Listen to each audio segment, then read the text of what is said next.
I'm here to disrupt everything the diet and food industry has told you for years. What if you could stop obsessing over food and weight, understand exactly what your body really needs to thrive, all while learning how to feel empowered, confident, and in control? Hey there, I'm Carrie Lipoli, a certified nutritionist, award-winning educator, behavioral specialist, international speaker, and mom of two amazing college-age daughters. I'm here to help you disrupt everything the diet industry has told you about your health and your body. So here's the truth. Sure, what we put in our bodies matters, and it's more than just nutrition. As a nutritionist and a behavioral expert, I'm uniquely qualified to marry both the science of what our bodies need along with how to change your relationship with food, and all while realizing your value. I want to help teach you to reach your health, wellness, and yes, even weight loss goals with powerful conversations, science-backed strategies, and real talk. I'll teach you how to break free from the cycle of dieting, deprivation, and self-sabotage and start truly living. No more temporary fixes here, just sustainable wellness for you, your family, and your future that no one is talking about. You were not put on this earth to find the right diet, so it's time to stop living like you were. Join me each and every week as I share practical advice, a fresh perspective on the power of mindset, and tips that empower you to live your purpose, all while still enjoying the foods you love. And yeah, that even includes carbs. So if you want something different, you have to do something different. Consider me your something different. Welcome to the Diet Disruptors Podcast.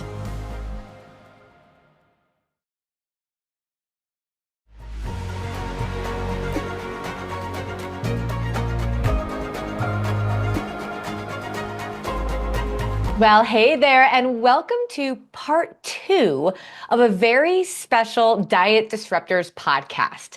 On part 1, we met Enneagram Ashton, who is one of the most knowledgeable people that I've ever met on one of my favorite tools towards health and wellness, the Enneagram. Now, if you've never heard of the Enneagram before, the part 1 will get you really understanding what it's all about. And you might be wondering, okay, wait, if this is sort of like kind of a personality thing, why in the world are you talking about it here, Carrie? Well, in order for us to truly be the healthiest version of ourselves, we have to understand more about ourselves. We have to understand our personality, our triggers, and the Enneagram is one of the most comprehensive, in-depth tools I've ever used to be able to help people truly understand more about themselves. I always say self-consciousness is a disease and self-awareness is health. And the podcast interview that I did with Ashton was so incredible that I decided to break it into 2 parts because it was a little long. I mean, we had a lot to talk about.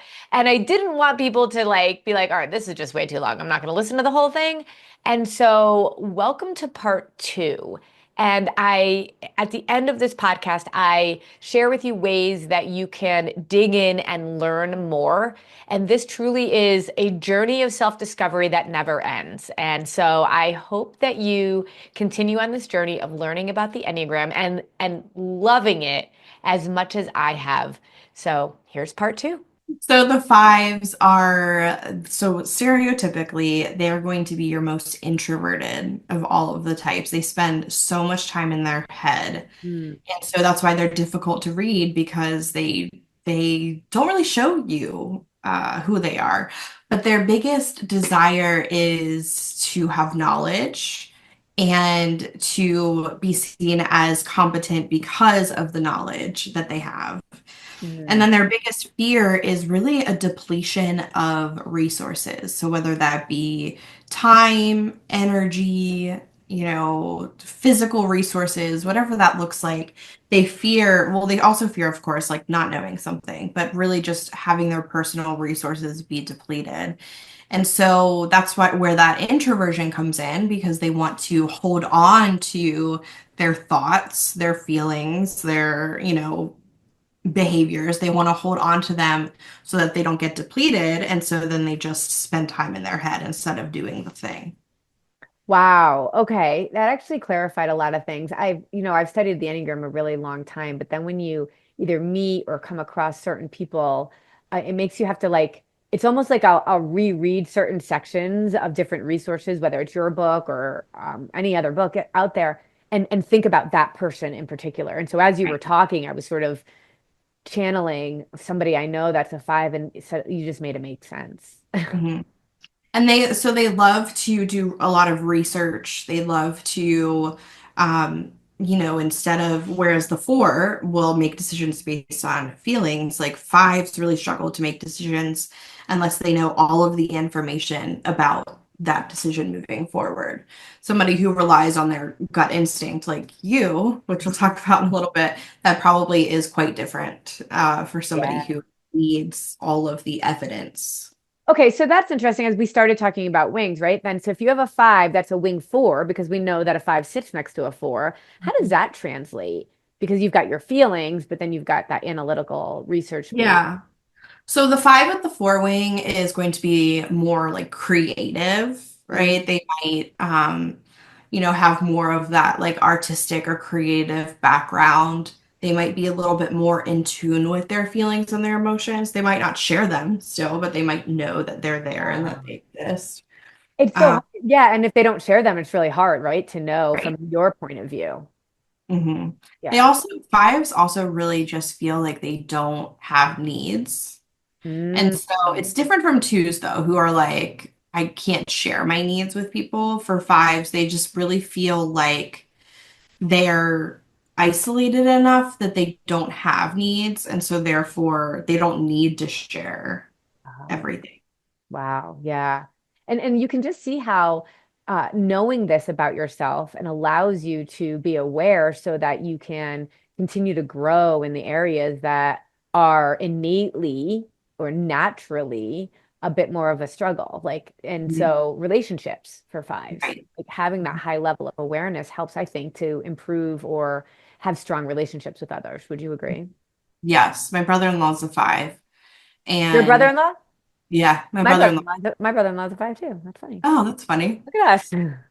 Wait, yeah, so my brother-in-law is a five married to my eight sister. And my brother-in-law is a five married to my eight sister. That's so funny. That And, is and so honestly, like people ask me, I'm getting off track here, but people ask me all the time about compatibility. funny. And, there really isn't a type that's right for another type because it really depends on level of health, right? If both types are unhealthy, then that's a unhealthy combination. Hmm. Yeah. But I will say that fives and eights I see all the time. I don't know why that is. It's Wow. crazy. That is so Yeah. interesting. Yeah. But with five brother-in-law, I have a very loud family. I'm one of four kids. We're all Same. married. There's like Same. seven um kids, like little kids. So Yep. when we all get together for a family vacation, it's chaos, right? Hmm. And so I'm like watching my brother-in-law and he's in the background, kind of just like Yes. observing, like helping out where he can, but is quiet. We kind of just let him recharge when he needs to. And I don't think I would have understood that about him prior Well, to that's having. a good point, right? Because sometimes because we're looking at it through our own colored lens, we could be like, well, that's rude. Like, Yeah, right. like why would he not be, especially if like maybe you're a seven, which we'll get to, Yeah. right? Like, why wouldn't he be coming and playing the game with But us? this is so fun. What are they Yes. doing? Right? But somebody once said to me, like, being around people, is my daughter actually said this, that being around people drains my battery. Mhm. And for others, it actually charges their battery. And I Right. would argue that probably with fives, that social aspect can drain their social battery or Yep. And remember, their biggest fear is having those resources depleted. oh So, yes, it's all coming together. yeah, that makes a lot of sense. Yeah, yeah, yeah. All right, so let's move on to sixes. Both my Okay. brothers are sixes and my father. Yeah, Okay. I'm married to six. So, sixes, their biggest fear tends to be fear itself. So they have the strongest connection to fear. It kind of drives their everyday behaviors. And a common misconception is that they're just like highly anxious because of the fear that they have. And, a lot of the stereotypes kind of play into that. But really, what it looks like is not your everyday, like generalized anxiety disorder. What it is needing to plan and prepare in case things go wrong. Mm-hmm. That's kind of what we mean by that. And it's because their biggest desire then is safety and security. So they want to make sure they're planning and preparing to prevent their biggest fear, the fear, right? Yeah. And then to make it to their biggest desire, which is safety and security. So if they plan and prepare, then they feel secure. Oh my gosh, Ashton, my dad lives in Florida in a non-flood zone, has flood insurance. He also replaced all of their windows for hurricane grain windows, hurricane doors, everything, roof, all of it. And we were all like, Dad, you don't really need to do that. And don't you know the three hurricanes that happened last year, their house got completely flooded. No And way. thank God he did that because he was the only one in the neighborhood that had flood insurance. And I'm like, go Wow. you six, go you dad, That right? is so crazy. Yeah, Yeah. yeah, yeah. And he was unapologetic about it, which I really appreciated because it was like he knew himself and he knew Yeah. that by not doing that, he would be so much, it would cause so much more anxiety and stress. And so the cost of doing it totally outweighed for him the cost of not doing it, even if he never needed it. Today's episode is brought to you by Resist Protein Bars. Now, I'll be the first to tell you, yes, of course, you want to be eating clean, whole, unprocessed food as much as possible, but also we're busy, right? And so we have to still be able to fuel our body in a way that it loves. And protein bars are often a really good source of fueling. However, the problem is there's so many ones on the market that either spike your blood sugar uncontrollably or they're filled with all sorts of nasty ingredients. And to be honest with you, most of them are both. That's why I love Drew and Emily, two women who decided they were going to crack the code on how you can produce a protein bar that not only tastes great, but also has wonderful ingredients and won't spike your blood sugar. Think about the name resist, like insulin resistance. Blood sugar balance is what they are all about. I love that they are a company of women that also are a company that cares about what we put in our body. So if you are interested to try as a great meal replacement to one of your PFC meals, check out eatresist.com and use the code PFC315 to get 15% off. Yeah. So I'm married to a six, and I probably drive him crazy. Why? Because I am not the planner or the preparer. But I Mm, think also now I'm conditioned, right, to just kind of like let him do what he needs to do to like feel secure. yeah. So, with us, we're building a house right now. We're like packing up the things in our house, but even with, different decisions that we've made of safety in our new house that I just don't think I would have even thought of if I didn't have him. Yeah, and I also love that when you know each other and know the Enneagram, you can be, I don't know, I would say more patient in something that would maybe not, you would not understand. You then are Hmm. like, okay, I get it. I get why you need that. And I'm cool with that, Yeah. you know? Yeah. That's part of why I think it's allowed, helped our marriage so much, why I think it can help marriages.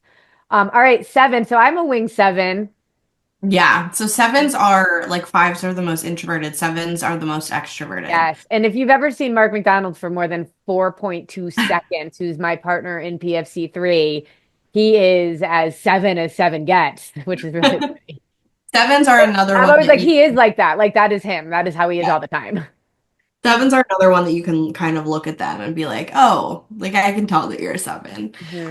Because they just have, again, they have this specific kind of energy Hmm. that exudes them. But their biggest desire is, so let me start with their fear. Their biggest fear is being trapped in any sort of emotional pain, negativity, anything that's going to like hold them down or hold them back.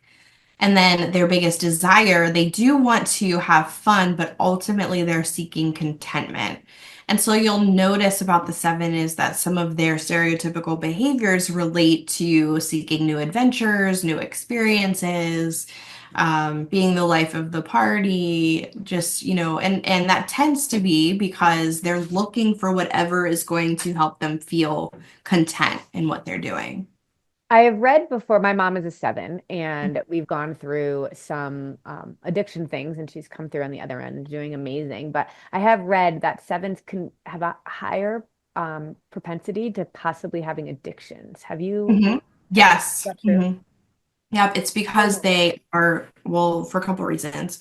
A, they're trying to avoid anything that is negative, right? And so anything that's painful. yep. So let's say that they've experienced a traumatic experience or they've gone through something difficult. They're not really trying to heal in that sort of way. They're just kind of like burying it. Mhm. So that's number one. Number two, they're looking for things to fill the void, right? And so a lot of times with whatever addiction it might look like, food, Mhm.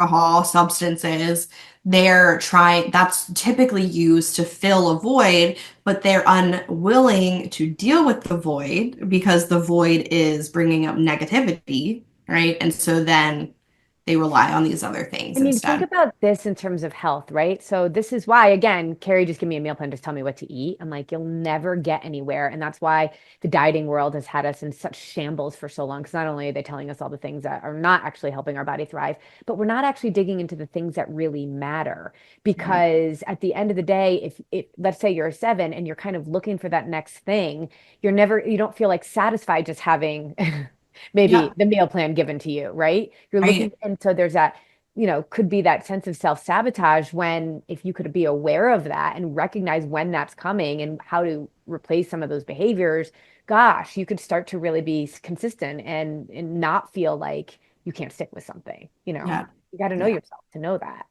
And yeah, and I think that's one of my mom is so funny because we were just talking about wallpaper, you and I, before the yeah. podcast, and I was saying that I know how to wallpaper, and I know how to wallpaper because my mom has wallpapered. We've lived in many, many houses, and every single house she's re-wallpapered multiple times. We joked that every time we moved, and she didn't take the other stuff off because it was too much time to take off. She just wanted the new stuff on because Yeah. she needed that change, and it was constant changes. We always joke that we can't believe my parents have been married for over 50 years because she was always looking Yeah. for a change. We moved a lot, lots of wallpaper. She kind of lives in Florida and lives in Connecticut, and she just likes that kind of spontaneity and that change.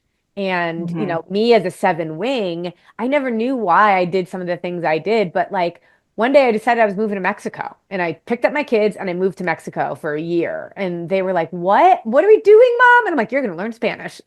Yeah. That was my seven wing coming on strong. Yeah. And Peter was just like, sure, whatever you want to Yep, do. yep. Yep. He's like, okay, well, I probably can come and visit like every 6 weeks or so. I mean, this is why I'm living actually right now in Colorado. I have a condo here, and I said to Peter, I just want to ski all winter, so I'm just gonna go there for like 3 months or so. And he's like, oh, okay, whatever you Yeah. want.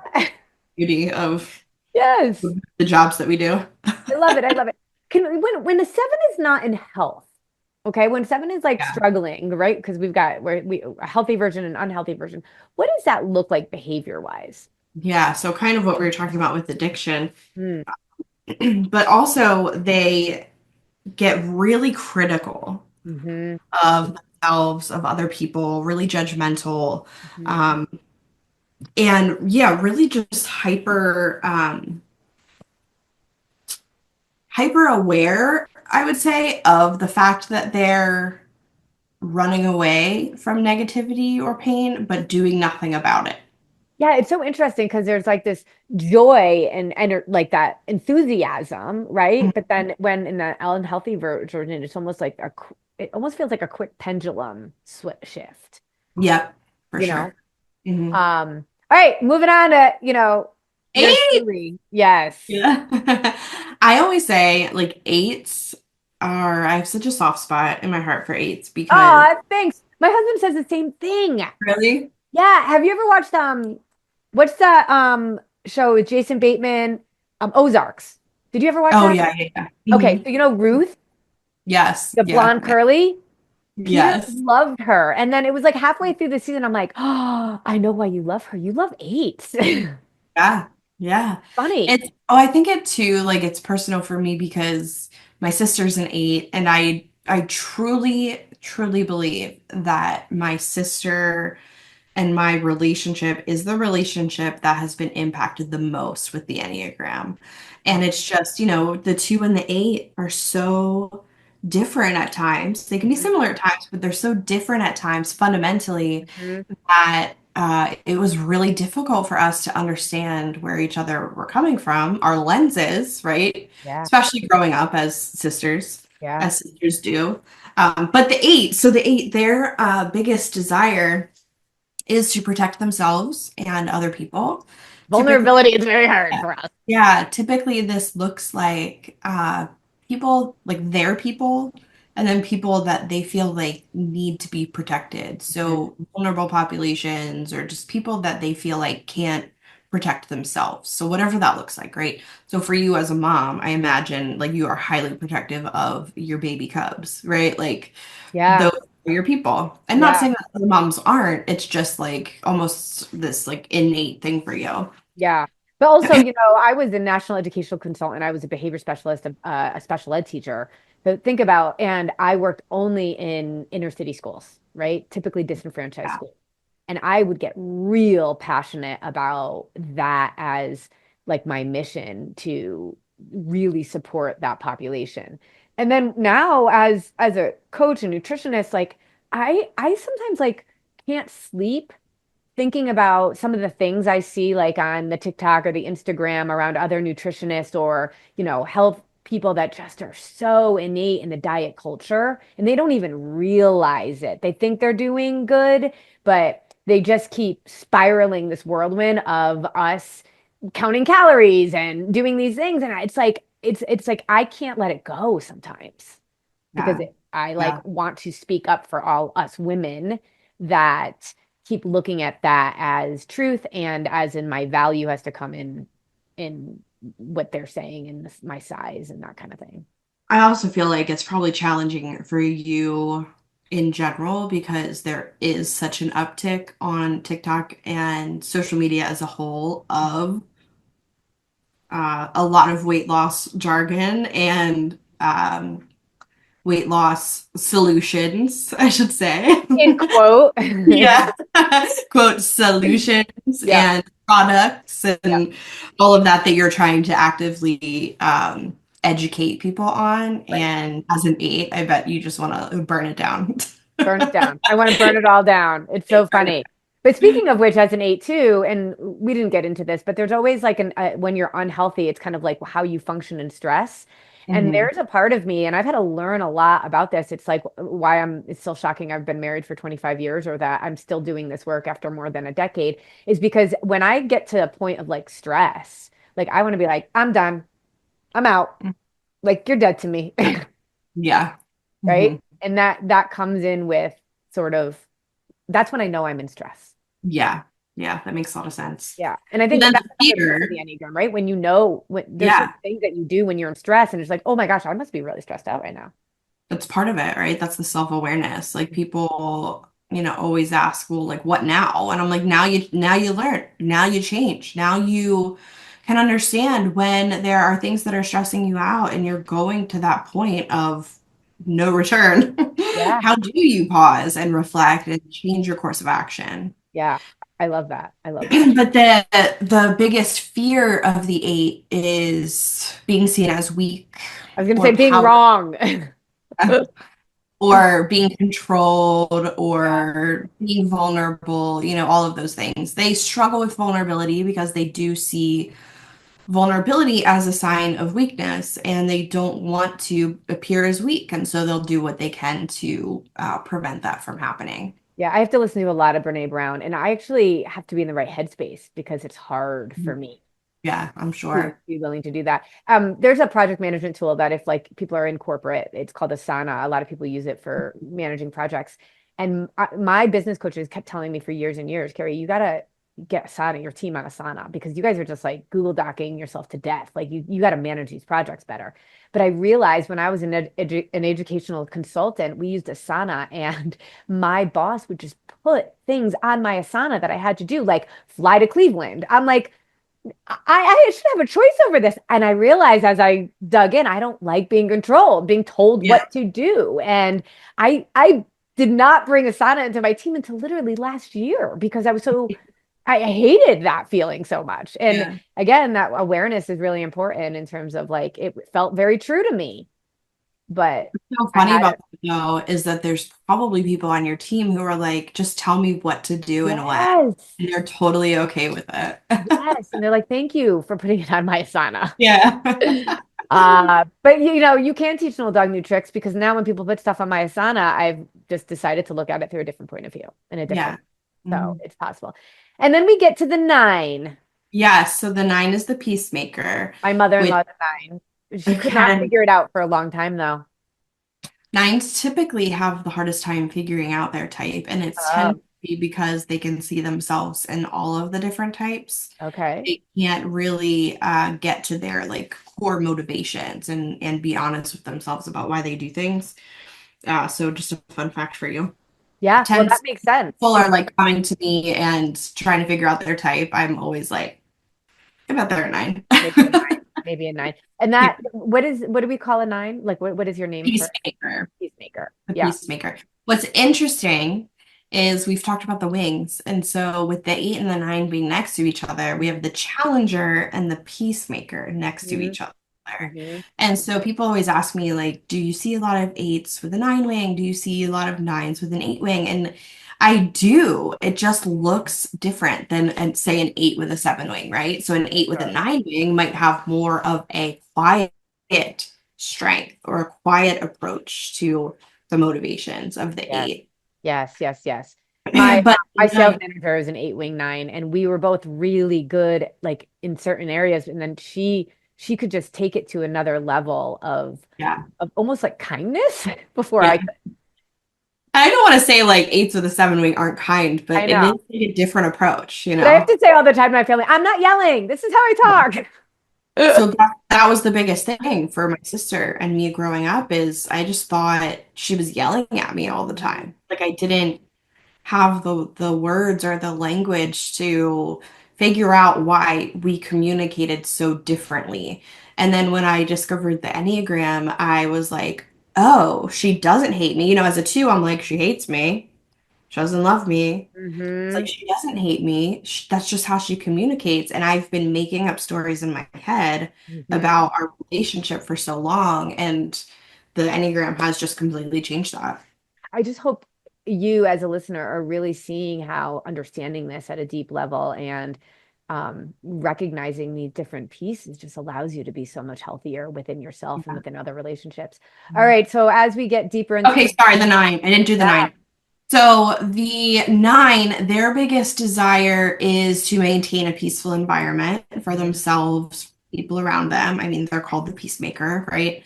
But then because of that, their biggest fear is conflict Mm, and also being like separated from the people that they love. But, you know, people ask me, well, I'm a two and I don't like conflict, or I'm a six and I don't like conflict. So, like, what is the difference between me and being a nine? And for the nine, the conflict piece makes up their motivation. For twos, it's like, well, why don't you like conflict? Well, I'm afraid I won't be loved and wanted if I experience conflict. For sixes, why do you not like conflict? Well, I feel like, you know, it makes me afraid, or I don't have safety or security with conflict. So, again, you have a behavior like disliking conflict, but the mhm. reason behind that is going to be different based on your motivations. That's what makes this so different than every other tool out there. And I know you do a lot of speaking to organizations, to corporations. Like, how is this different than these other like kind of typical things that Mhm. people do? I mean, I think it's that motivation piece that you Yeah. tap into, right? And it is a tool. That's what I loved about the Enneagram to start, is that it's not just something, it's not intended to be something that you just figure out, like, you know, not to put down disc assessment or Right, right, Briggs or anything, right. but you know, you figure out you're an ENTJ and then Yeah, you go on with your life. yeah, yeah. And with the Enneagram, it's actually a tool that you can continue to not just evaluate where you are in your life, but also, like we've talked about many times, with other people as well. So Mhm. it's a tool that you can use to help yourself and other people. When you understand your personality and your triggers, why you do the things you do, how many of us say I know what to do, I just don't do it. But if you could really understand why, it just Yeah. changes everything. It changes Hmm. your relationship with others and a relationship with yourself. Um, Hmm. there's so much more we could get into, but Yes. like, gosh, this needs to be like a 10 podcast series. I'm happy to come back. Uh, yeah, exactly, exactly. But you did write a book about this. You've actually Yeah. written many books about this. So, like, Yes. if somebody's just starting out, like, which when you think about what you wrote and why you wrote it, which book of yours do you feel like you wrote for that person that's just starting to explore this? The Enneagram Made Simple Yeah. is the best book for that because it really just outlines the Enneagram in a simple way, as the name suggests, to be able to really grasp the process, to grasp the system, and to be able to look forward into how to utilize it in your life. But I would say I read your book after I already dove pretty deep, and it was still like, I just think when you have more background knowledge, that's why the Enneagram, it's like you're never done learning it. Yes, Everybody right. can I'm say never done it. learning, Yeah. right? Like I attend conferences and webinars, and there's just so much you can learn about it. I love it. It's just continue to cultivate and empower yourself as you go deeper and deeper. I think it's like this big black hole. Your Instagram feed, though, is such fire all the time. I literally screenshot your stuff and send it to my family, whether it's the extended family or my immediate family, multiple times a week. And Oh, so, like, when you're posting, you're very strategic about it. You have some amazing series.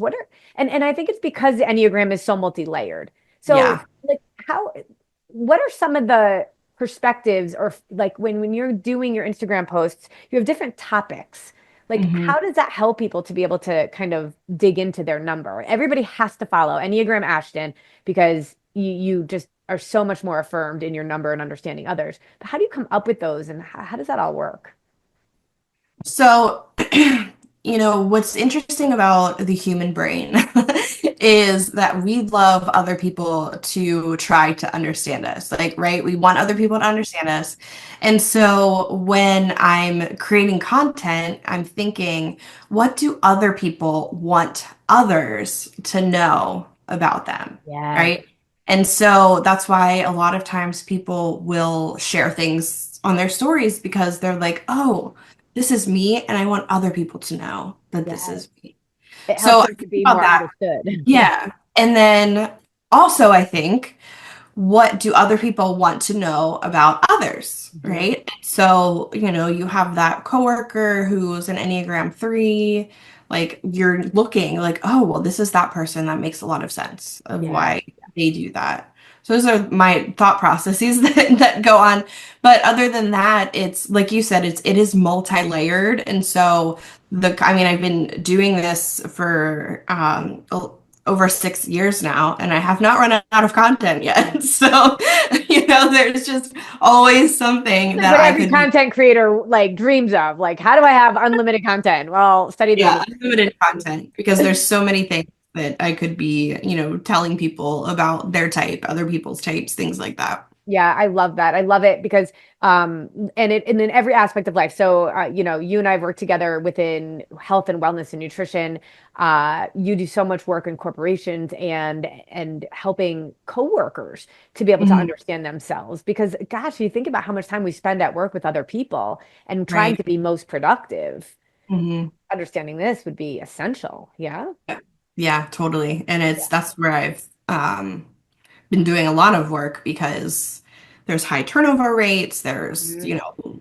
workplace morale is low, all different kinds of things. And it's just not only beneficial to then have the knowledge and the tool to use, but also beneficial to show your staff and your colleagues that you care enough about them to invest in something like this to make their lives better at work. Yeah. And you almost have a common language then too, right? We do it within our team calls and stuff like that. We're like, well, as a two, I blah blah blah blah blah, Yeah. and people will do that, or we'll say spoken like a true eight, Yeah. it just it's a this understanding of each other that I think is really special and important in a workplace environment. Yeah. So, and when you came and spoke to our team, they still talk about it. And it was so long ago. It was so impactful. So, I mean, when you're thinking about this and taking next steps, Ashton is a person to follow. So make sure you're on Instagram. You're Enneagram Ashton on Instagram. Yeah. Yes. Yep. If you're interested in Ashton speaking to your organization, your corporation, trust me, as somebody that has hired her myself, super, super important. Probably the best professional development you could ever give to your team. And then get her book, at least Enneagram Made Simple, if not her other ones. And so, go into her Instagram, but also we'll put your website and all of that down in our show notes. Thank you. I love this so much. And if you could kind of like sum up to you what the Enneagram means to you, if somebody said like, why does the Enneagram matter so much? Like, how do you tie it all up into a bow? For Did I just me put you on the personally, spot? no, I can figure it out. Because for me personally, the first thing that always comes to my mind is that the Enneagram has changed my life. And that's like kind of dramatic. But as an Enneagram 2, what it has changed is the way that I interact with other people. Relationships are the most important thing to me. And so, not just the relationship with others, but the relationship that I have with myself. So, being able to understand myself and the way that I interact with others, the way that they interact, allows me to have more compassion and empathy and a level of understanding that I wouldn't have without the Enneagram. 100%. I love that so much. And so I encourage you, whether this is the first time you're hearing about the Enneagram or the 100th time you're hearing about the Enneagram, there's still more to do. This is just scratching the surface. Yeah. So go find Ashton and like, let's just keep the conversation going. Ashton, I love you. Thank you so much for Thank being here. you. The best. I'll see you soon. Thanks for having me.